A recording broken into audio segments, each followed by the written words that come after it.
Folks, Cody here with another quickie. Long overdue to do another one. Last one was Captain Orange quite a long time ago. This time it's on Elixir, Last Days of Death. We're trying a new format as well, so let me know. Like, I'm doing it this way. I've usually dealt with it in a just like a lap and only sees the book cover the whole time. So I could do this the whole time while I'm talking, but So look at that beautiful cover though. Just look at it. Oh, fucking wonderful cover. Um, Last Days of Death is by Armin Nassim and Pat Kwan. Pat Kwan is the artist. Armin Nassim is the writer and letterer. There's an edits credit and there's a coloring credit as well. Let's go ahead and hit those. Colors by Rain Barreto. Very good colors, by the way. And edits by Brittany Lay. Different covers for the color by Chang Chim Lim. Variant cover colors. If you're looking at that, there's a metal cover as well. And there was a Best Comics exclusive cover. So pick it up if you want to see those credits. So first off, as always, a little context. The creator sold me on his potential right away. I saw him on Draw and Talk, and his enthusiasm for the medium and the direction in which he presents his work in terms of production and getting the work actually done. Very cool. Very, very cool. I rarely, if ever, back a book that I don't feel has potential. I totally recommend following this creator on his journey as, again, there's so much potential. However, let's talk about this effort. As I try to do, I'm going to summarize the story. This was definitely an introductory issue. Let me say that much. So, Elixir, it follows a monster hunter whose family is killed. Obviously, he takes a drug or some kind of potion called an elixir. We'll talk about why I don't have much else to say on the plot here in a second.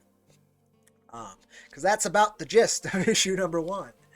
There's some mystical world building in terms of like what inhabits the world.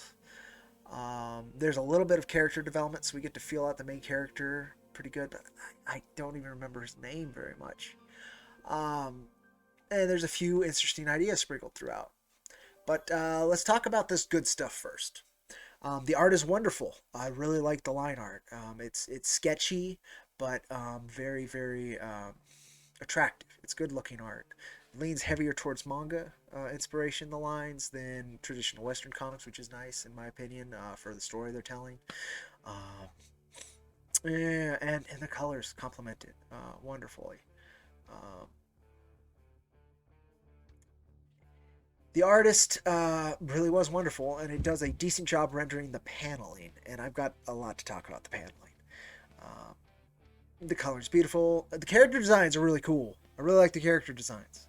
And of course, the cover does an excellent job of selling the title. This is a really cool cover. And very cool, clear logo. Great choices on the art direction on this cover. It's a very unique cover. It would stand out. Very cool. But now we're into the meat of things. So, we're going to talk about the reading experience of Elixir. This is when I put on my editor hat. And I truly hope this creator is only bolstered by the room for improvement and not disheartened. As in no way is this meant to be anything but what I'd communicate to anyone I was working with as an editor. We're just going to dive into it. So the problems are easily distinguishable from page 1 and persist through its entire journey, only taking a break for the final page. And basically, I can sum it up in this one sentence. This story is a collection of fragments. 9 to 13 panels per page with 1 or 2 phrases per panel. It's very fragmented. It's very jarring. Yes, I wrote here, leading to a very jarring and disconnected reading experience that takes no time to allow the reader to absorb any of the information laid out. When I first cracked the book open, I noticed this right away and had hoped it could overcome this stylistic choice and become something unexpected. However, instead, it said very little, too much. And I'll show you what I mean. So, first page you open to after the credits and after the introductory kind of phrasing. So the first page of the comic So this is why I'm doing this format too. Boom, straight to a 9-pound page. Again, the art is beautiful. Look at that art. Look how clean it is. I love the coloring choices, the figure design, the character designs, everything. But the structure of the pages themselves, I am amazed at how well this artist did with obviously what the script was demanding.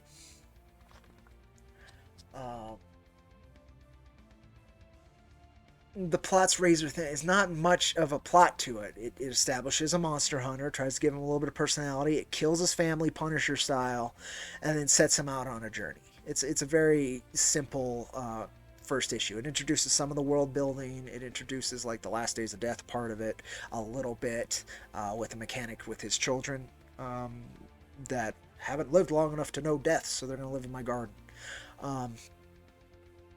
There's some good ideas. But man, I had to struggle to connect with any of them because it was just tick, tick, tick, tick, tick, tick, tick. It's a machine gun fire of a comic book. Very staccato, which is not a very smooth reading experience. The plot is razor thin, as I said. I basically summed it up there, but chopped up into so many pieces that from panel to panel, it can often be very hard to follow. The artist did an amazing job cobbling the pieces into a form of flow. There wasn't much he could have done with how staccato it is. Like, there's just nothing like that could be breathing or flowing or anything with. But only twice did I have any issues with the paneling. Like, oh, this is where I go. And this is the most egregious example of the paneling where it just was rough. It's right there on page 2. You see this right here. Oh, it's hard to tell if you flow down into this panel or go right into this panel.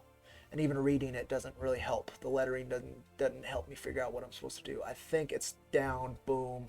I think it's down and then up, but I couldn't tell. Rough. And again, when it's already staccato and then I have to take a break and then figure out where I'm supposed to go next. Again, the flow in this book is really rough.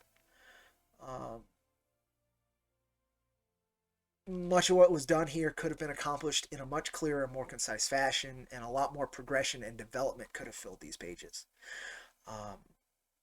He talks about having an anger issue in it, and then, like, I don't feel that pays off. At one point, he's fighting something, but again, it was so staccato, it's hard to have any moment to absorb what is happening. So it just felt, I say this later, it felt like a montage. Just one long montage that was just throwing everything at you.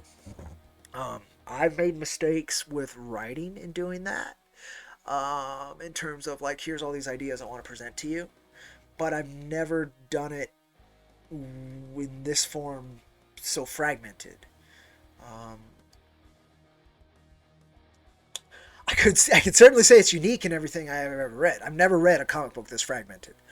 It's super indie, which could be a very cool thing. This isn't something you'll find in the mainstream. Again, it very much goes against convention, which I'm usually for. But at the same time, sometimes convention exists for a reason.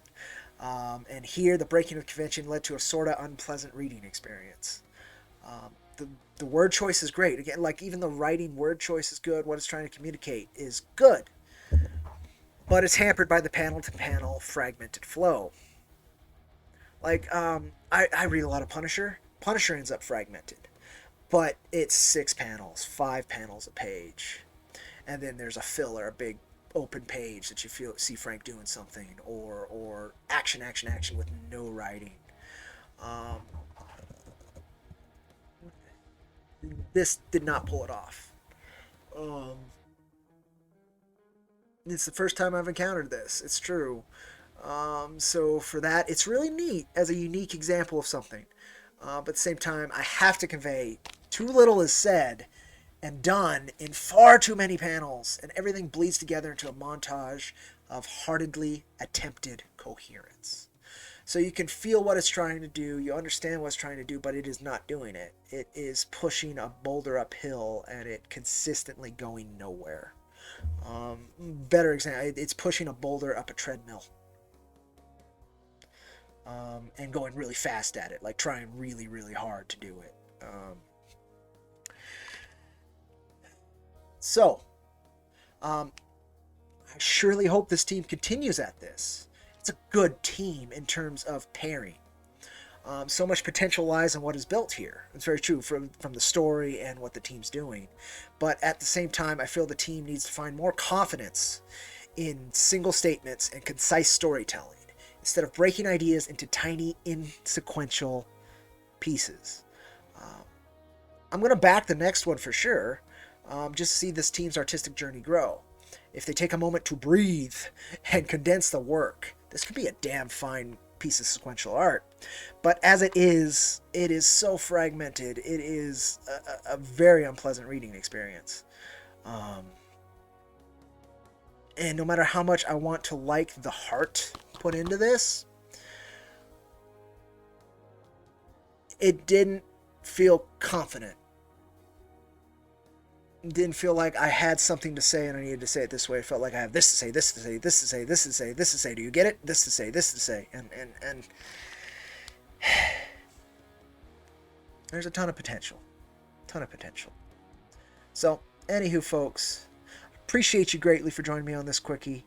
I hope Armin and team don't take this as a swing at their work. It really is not.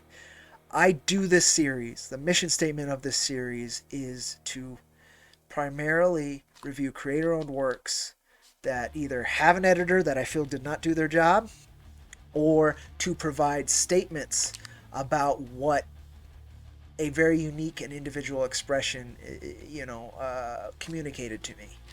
And at the moment, this is primarily potential. And that's something. Potential is good. But at the same time, if you aren't able to hook a reader, make it pleasant, make them want to read the next chapter right away, communicate the story in a concise and solid way that resonates, there's nowhere to go with it. Like, you can do it for a vanity thing, right? But I truly hope the core and heart of this grows into something amazing. But this first expression was very unique in its flaws. One thing I think I would recommend is this team read a lot more comics. Now, that's saying a lot. Like, that can be real rude, but there are conventions built into the medium that you can break. You can break all the time, but you got to know the rules to break them. And this feels like someone who didn't either knew the rules, decided to break them, and didn't know how to break them. Just a way that they wanted to do something, or needs to understand pacing and flow and writing for comics. There's a reason I read comics over novels, right? And there's a reason some people would read novels over comics. And had this been simply prose and it was this fragmented, it would have been a nightmare. I would have called it trash. This is not trash. This is a wonderful and fully heartful attempt at something cool. But it does not succeed because of its stylistic choices, not feeling confident, and not wasting a lot of energy. Wasting a lot of energy again. Like I said, it's like Sisyphus, but if he was pushing a rock up a treadmill, it never rolled back down. It's just like he's on the treadmill forever, pushing really hard, really fast. I recommend supporting this creator because there is a lot of potential, and I know this individual is super into the medium and into creating comics, and is very good at delivering them. That end is worked out great, but needs an editor that says, hey, concise this a little bit. If you're going to say this little, it can be done with a little less energy so you can say more overall. Anywho, I'm Cody with IronVerse Comics. This is Elixir from Submarine Treehouse, the imprint Submarine Treehouse by Armin, Nassim, and Pat Kwan. And I fully expect this team to just get better and better. However, I gotta be honest about this effort. And that's what you just watched. Adios, amigos. Vaya con Dios. And I'll catch you next time.